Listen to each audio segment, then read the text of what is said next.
अलवर एटक ने bus stand पर 4 करोड़ बिलों को वापस लेने की मांग को लेकर विरोध प्रदर्शन किया। कार्यक्रम के संयोजक तेजपाल सैनी ने बताया कि प्रदर्शन के दौरान बड़ी संख्या में लोगों ने एकत्रित होकर सरकार के खिलाफ नारेबाजी की और श्रमिक हितों की अनदेखी का आरोप लगाया। आज का जो कार्यक्रम है हमारा ऑल इंडिया लेवल का है और सारी ट्रेड यूनियन ने अपने अपने स्तर पर अपने अपने कार्यालयों पर इस आंदोलन को कर रहे हैं। मोदी सरकार ने अभी जो गत दिनों 4 करोड़ बिल लेकर के आए थे उसके विरोध में ये आंदोलन जारी है और हमारी ये मांग है कि 4 करोड़ बिल वापस लिए जाएं। इन 4 करोड़ बिलों से श्रमिकों का, कर्मचारियों का कोई ही भला नहीं होने वाला है, बल्कि मजदूर विरोधी ये कानून है। इसमें क्या है कि सबसे बड़ी बात यह है कि अब जो स्थायी कर्मचारी होते थे वो स्थायी कर्मचारियों की समाप्ति हो गई है और केवल कॉन्ट्रैक्ट बेसिस पर, यानी कि समय के अनुसार साल 2 साल के लिए कॉन्ट्रैक्ट पे रखेंगे, उसके बाद में वो सब अपने घर चले जाएंगे। तो अब ये कह रहे हैं कि 1 साल में भी हम उसको ग्रेजुएटी देंगे। वो मतलब यही है कि जब वो स्थायी नहीं होंगे तो 1 साल के 2 साल के लिए जो भी आएंगे उनको पेमेंट देंगे। पेमेंट का भी जो अधिकार है वो पूंजीपतियों को दे दिया गया है और जिससे कि जो जितना पेमेंट लेंगे उतना पेमेंट वो मजदूरों को देंगे।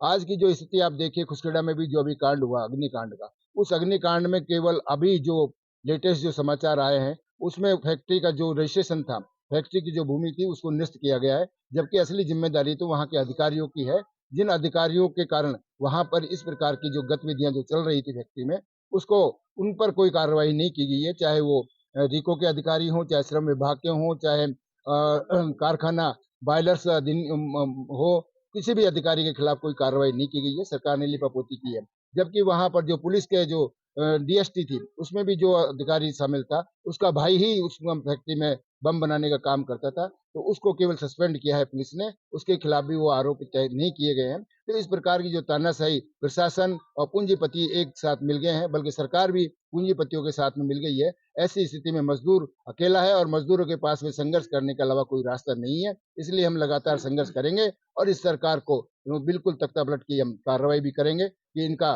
जितनी जल्दी से जल्दी हो सके उतना सत्ता से पदच्युत हो जाए ये सत्ता से, जिससे कि आम जनता का भला हो सके। तो हमारी केंद्र सरकार जो मोदी इस वक्त प्रधानमंत्री हैं, उन्होंने मजदूरों के ऊपर, पूरे देश के मजदूरों के ऊपर जो कुठाराघात किया है, नए 4 करोड़ बिल लाए हैं। जैसा कि आपको मालूम है कि आज़ादी की लड़ाई से पहले से ही हम श्रमिकों ने नए नए कानून बनवाए अपनी अपने समस्याओं के समाधान के लिए।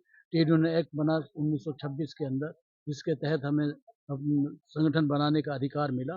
उसके बाद न्यूनतम वेतन के लिए आयोग बना, पेमेंट ऑफ वेजेस एक्ट बने, कई तरह के हमने सहूलियतों के लिए बोनस एक्ट वगैरह इस तरह से 44 कानून बनवाए थे।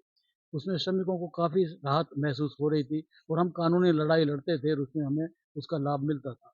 लेकिन मोदी सरकार ने उन 44 कानूनों को ख़त्म करके 4 करोड़ बिल बना लिए, जिससे हमें नुकसान सबसे बड़ा भारी ये हो रहा है कि हम जो 1926 के तहत जो अब संगठन बनाने का हमें अधिकार हासिल हुआ था, उस पर प्रश्न चिन्ह लग गया है। वो बनाना आसान नहीं होगा, बड़ा मुश्किल हो गया होगा। न्यूनतम वेतन जो है वो ख़त्म होने वाली बात है।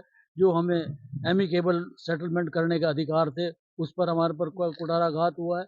आज स्थितियाँ ये बद से बदतर हो गई हैं उन कानूनों को बनाने के बाद कि उन्होंने सही मायने में जो कोर्ट बिल बनाए हैं, पूंजीपतियों के, उन उद्योगपतियों के हित में बनाए हैं।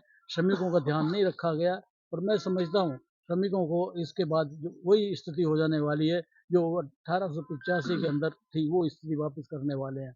वापस वही 12 घंटे और 14 घंटे की ड्यूटियाँ होने वाली है।